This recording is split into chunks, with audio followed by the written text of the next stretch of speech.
नमस्कार मैत्रिणींनो, बघा आता आपण मी बनवली आहे डाळ. तर डाळ कशी निवडायची माझी ट्रिक बघा, मग सांगा कशी. हे बघा, अशी काम करत करत झटपट झटपट होते.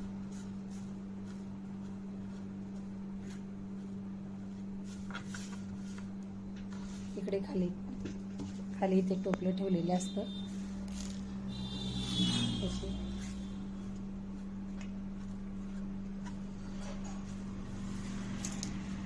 माझी डाळ अशी निवडली डाळ. तर तुम्हाला माझी ही कल्पना कशी आवडली नक्की सांगा, आणि माझ्या चॅनलला लाईक शेअर सबस्क्राईब करा, आणि असेच व्हिडिओ बघत राहा. आणि तुमचं